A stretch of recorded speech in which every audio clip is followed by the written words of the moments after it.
Now on a special edition of KGW News, new developments tonight in the legal battle to send National Guard troops to Portland. What was unlawful with the Oregon National Guard is unlawful with the California National Guard. Plus, the city of Portland planning a lawsuit against federal officers following clashes with demonstrators outside the ICE facility. They are antagonizing folks who are there to lawfully demonstrate. And one lawmaker trying to bring attention to what she says is a looming healthcare crisis amid the government shutdown.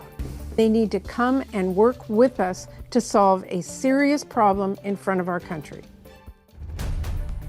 This is yet another unnecessary and inflammatory attempt by the president to deploy outside troops in Portland where no intervention is warranted. And that was Mayor Keith Wilson's response to the federal government's deployment of California National Guard troops to Portland. That's before learning Texas Guard troops were also mobilized. Thanks for joining us on this special edition of KGW News. I'm Tim Gordon. Tonight, a judge held an emergency hearing over a second restraining order against the deployment of troops. John Adams joins us from the newsroom. And John, fill us in on what happened today and especially tonight. Absolutely, Tim. A very busy day today. Just in the last 45 minutes or so, U.S. District Judge Karin Immergut granted a motion for a second temporary restraining order blocking the deployment of both the California and the Texas National Guard from responding to Portland. This, of course, comes on the heels of a temporary restraining order being granted yesterday, blocking the Oregon National Guard from responding.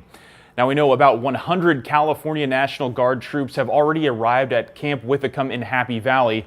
Before the judge's latest ruling, we also got this statement from Governor Kotek after the order from the Trump administration, which would send the Texas National Guard to Oregon, saying, "This is a continuation and escalation of the president's dangerous, un-American misuse of states' National Guard members and hard-earned taxpayer dollars."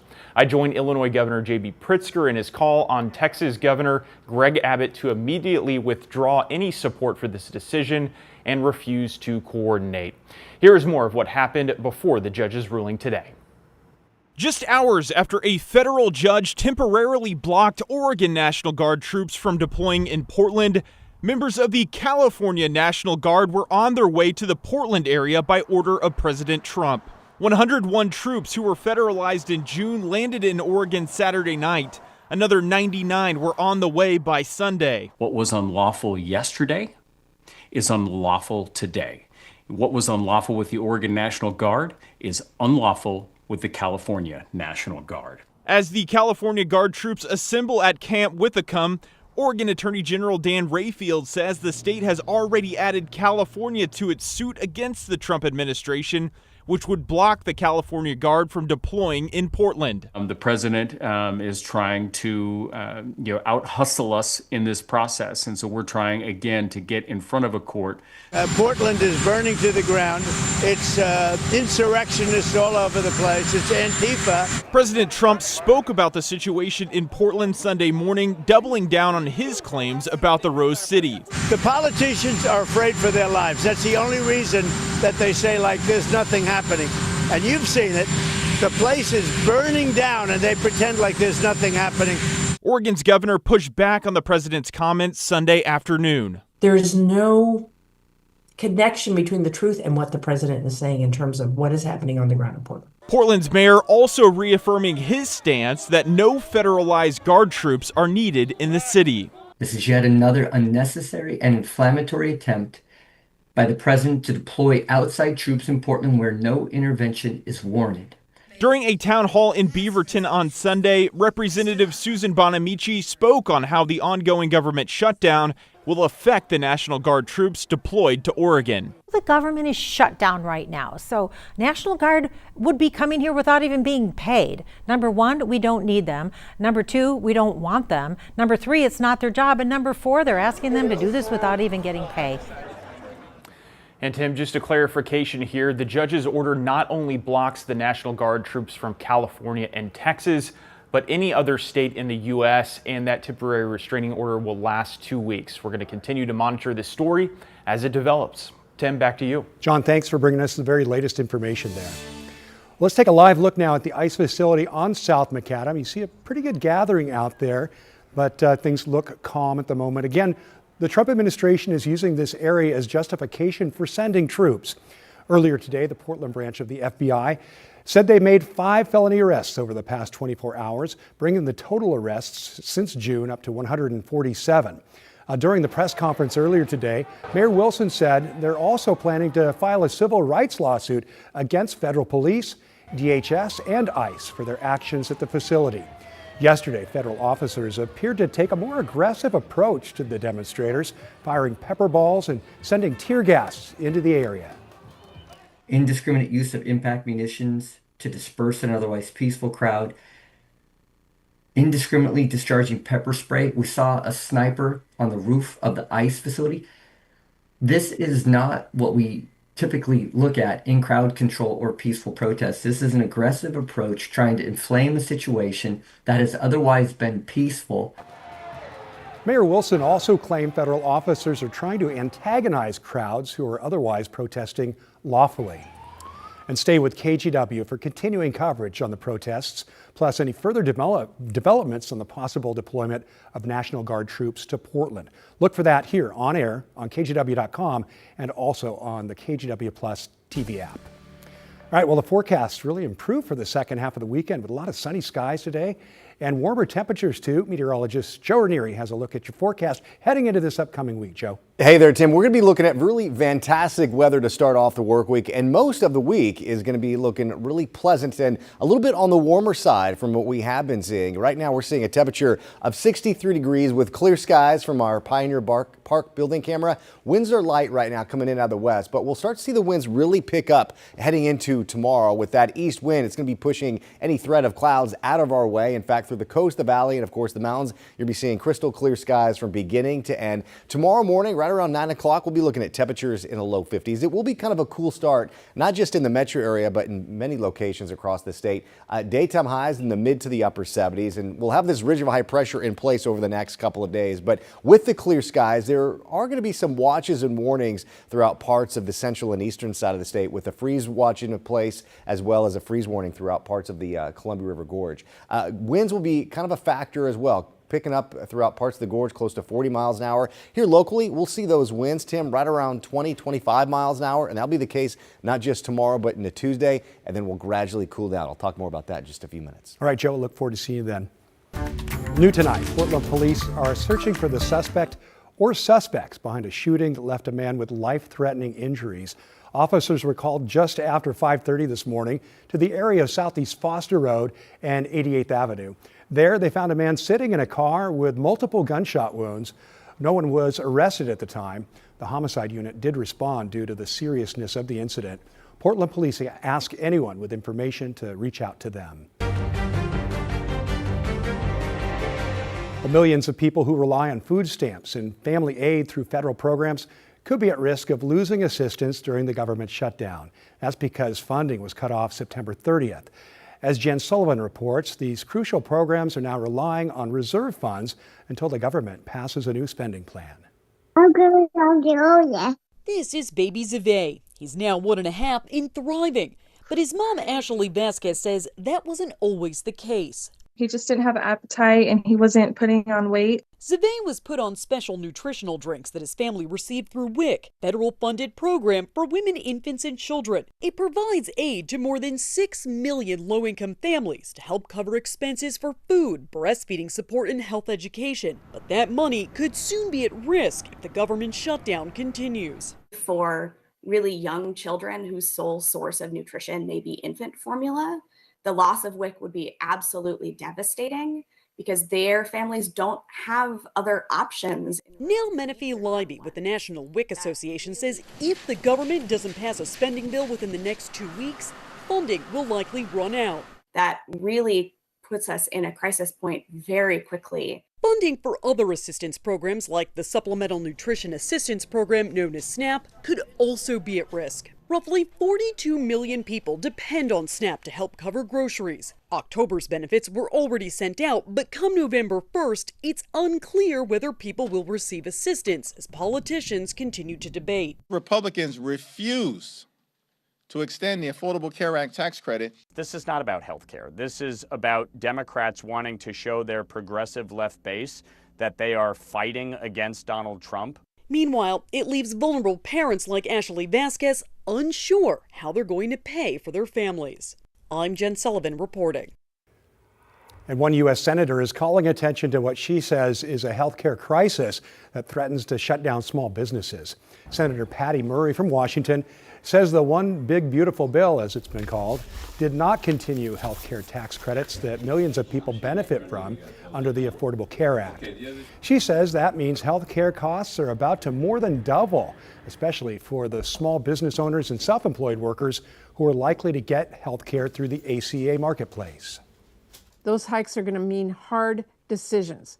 Some will have to offer plans with worse benefits, and their employees will have to pay higher premiums. Some will stop offering coverage to their employees altogether. And many small businesses, which account for half of job growth, will have to stop hiring. Many will have to let people go.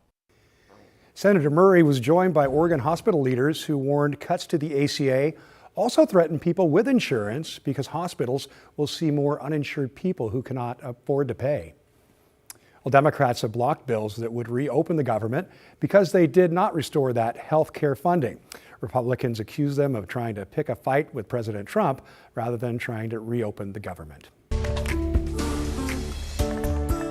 Runners took to the streets for the Portland Marathon and Half Marathon this morning, a sellout event with a substantially larger turnout this year, according to organizers. Jake Holter has a story from the final stretch. We spoke to runners young and old, first-timers and Boston Marathon qualifiers, everyone agreeing that it was the perfect day to pound the pavement here in Portland. The longest I'd ever run before today was 8 miles. Tougher than I thought.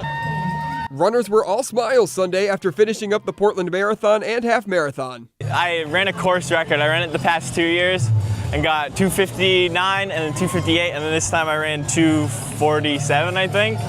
So pretty good. This was 20-year-old Micah Margison's fourth marathon, and he's qualified for Boston. But he was most excited to have his fiancée run the half while he ran the full. I love you. He met her at the finish line with flowers. I saw him twice, and it was so great. That gave me so much more energy than I thought I had. I'm really proud of her. I told her last week that I'd be proud of her no matter what happened. But first-time racer Malia Harvey wasn't only doing it for Micah. Well, my dad used to run the half, and he passed away. And so I really wanted to honor him, and I really wanted to do it. And then I talked one of my friends into it, so I'm like, shoot, now I have to do it. And then he signed up for the marathon, so I felt like there's no turning back. And Malia wasn't the only first-timer. 71-year-old Glenn Buck ran his first half marathon Sunday. Probably the first 6 miles is okay, and then coming up that hill near the end, and what was it, mile 8? That was tough. But okay, I had my daughter and son-in-law pacing me. They were helping me out a lot, so it went really well. And first-time racer Hannah Anderson decided the night before that she was going to do it. Signed up a while ago. I was like, nah, it's not going to happen. I haven't really trained, have a bad knee. And then last night I was like, I signed up. I'm going to run it. I'm going to do it. I'm just going to see how it goes. And it was good. Organizers say the race had nearly 3,000 more runners this year versus last year, which they say is likely due to this year's Nike sponsorship. KGW also drove by the section of the race near the ice facility, but didn't see any disturbances. Jake Holter, KGW News. Some great stories coming out of this Portland Marathon. Well, coming up, the Trump administration's increased focus on immigration enforcement now affecting other agencies. What that could mean for national parks. And back in Portland, it was an event of nostalgia and fun. A look at retro gaming market.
Welcome back to this special edition of KGW News. Let's take a look at your headlines now. A mass shooting in downtown Montgomery, Alabama, left 2 people dead and dozens others injured. Police said the incident happened at around 11:30 last night when 2 groups opened fire on each other in the middle of a crowd. Police said of the injured, 5 people are in life-threatening condition. So far, no arrests have been made, but some people are being interviewed. In a startling turn in a case involving NFL analyst and former quarterback Mark Sanchez, who was stabbed in a fight over the weekend in Indianapolis, then arrested in the hospital. Initially, police reported that Sanchez had been stabbed early Saturday morning outside a bar. Later, a police affidavit suggested Sanchez was the aggressor. The ex-football star now facing misdemeanor charges of battery and public intoxication. And a new report finds that TikTok has directed young users toward sexually explicit content through its suggested search terms.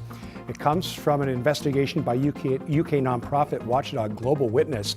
The group set up 7 new TikTok accounts in the UK, posing as 13-year-olds. The report claims TikTok search suggestions were highly sexualized for users who reported being 13 years old and browsed the app using restricted mode. In response, a TikTok spokesperson said the platform is committed to keeping their users' experience safe. Well, the Trump administration is prioritizing training new ICE agents, but with that training fast-tracked, training for some law enforcement park rangers is being pushed off. That means there could be fewer rangers soon available to respond to emergencies in our national parks. Bridget Chavez has the story. When you call for help in a national park, it's usually a law enforcement ranger who shows up first. But a new federal decision that halts new rangers' training could mean fewer of them are there to answer. Visitors are going to feel, especially those that get into some kind of trouble, are going to feel the consequences of that. Bill Wade understands the challenges firsthand. He's a former ranger and superintendent of Shenandoah National Park in Virginia. Well, we know there's already a short staffing of law enforcement rangers in national parks throughout the system. And so this would just add to the difficulty. The Federal Law Enforcement Training Centers known as FLETC is where new rangers go for law enforcement training. FLETC says its top priority is onboarding 10,000 ICE enforcement and removal operations personnel and 1,000 Homeland Security investigations agents by the end of this year. Well, as a former ranger, Wade, who is now the executive director of the Association of National Park Rangers, says they first heard about the postponements from rangers who were supposed to attend trainings. it's really a damaging thing to all of us who have worked in parks, and certainly even more so to the employees who are still working in parks. In a statement, a spokesperson for the Department of the Interior said the claim that classes have been widely canceled is false. The Department of Interior is committed to strengthening public safety across our national parks. Officials say postponed trainings will be rescheduled as early as fiscal year 2026, but gave no specific timeline.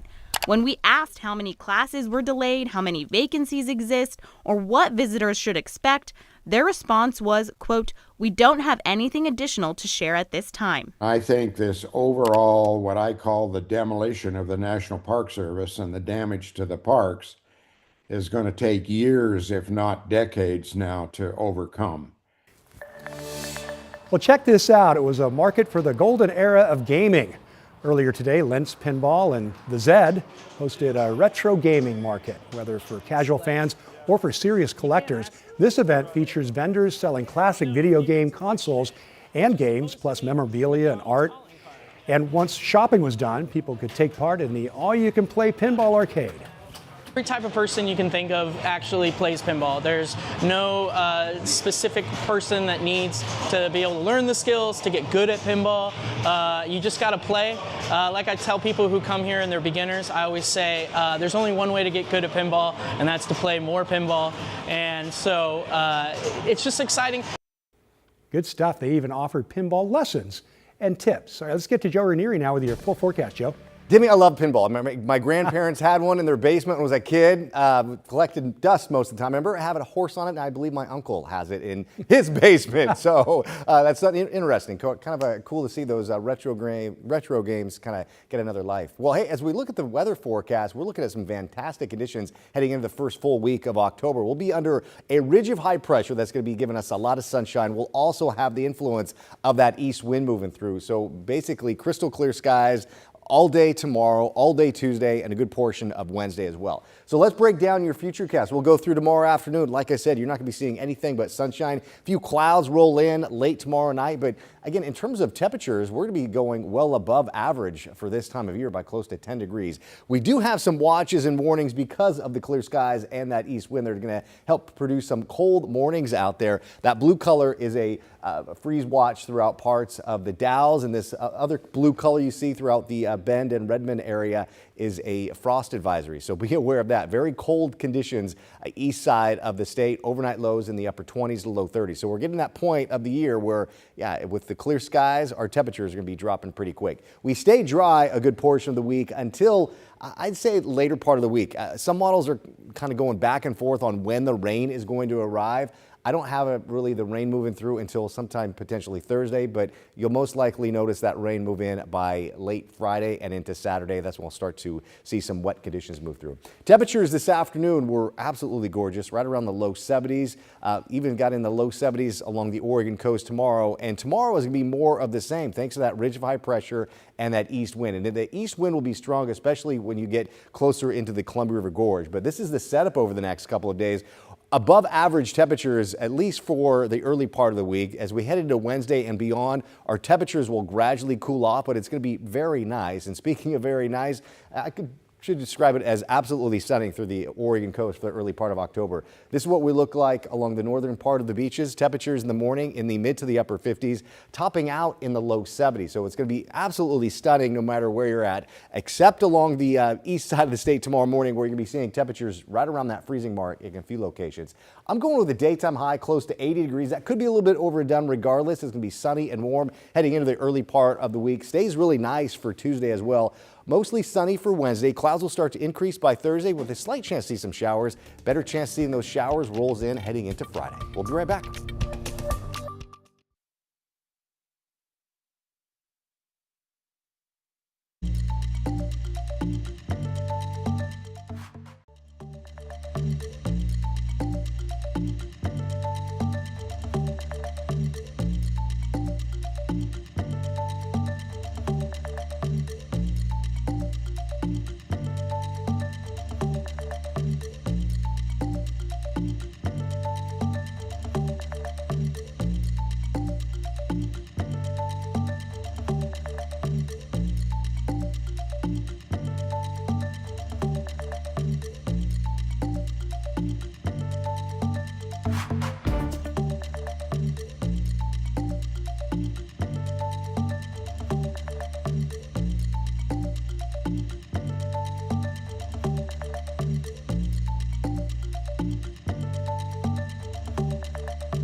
Well, it's time again for us to get out there, and this week we're heading to Lane County. On the way to Crater Lake, you can find Oregon's second tallest waterfall. John Goodwin takes us there. Tucked away in the Willamette National Forest, there's a crash off Highway 58 you've got to see. You might have driven past the sign and not known what you were missing out on. If you want to stretch your legs or spend the day, Salt Creek Falls, about 90 minutes southeast of Eugene, has something for everyone. It has an accessible viewpoint of the waterfalls, which is amazing for someone who might be using a mobility device or a wheelchair. Samara Phelps is the president and CEO of Travel Lane County, standing just beyond the spray of Oregon's second highest waterfall. You have the opportunity to have an amazing view from 50 yards off the parking lot. The water is phenomenal. The whoosh of the waterfall, I love that. If you're up for more, several hiking trails await the adventurous.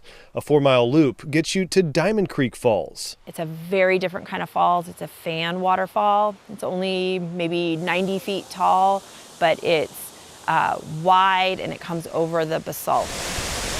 Just came down for the day. I love Salt Creek Falls. I've been here before several years ago. Tom and his hiking buddy Rosie are from Bend. Tom says Salt Creek Falls is one of the best in Oregon. I think it beats Multnomah Falls, to tell you the truth, because it's a wider falls and I think it's got more water coming over it. 50,000 gallons per minute. This is one of my favorite views because it's just so big. When you're in the forest along the highway, you don't realize how deep this canyon is. Then you get up on top of it and you're like, wow, we're really in mountains and that creek is really far down there. We went from the raging to the like fairy wonderland version.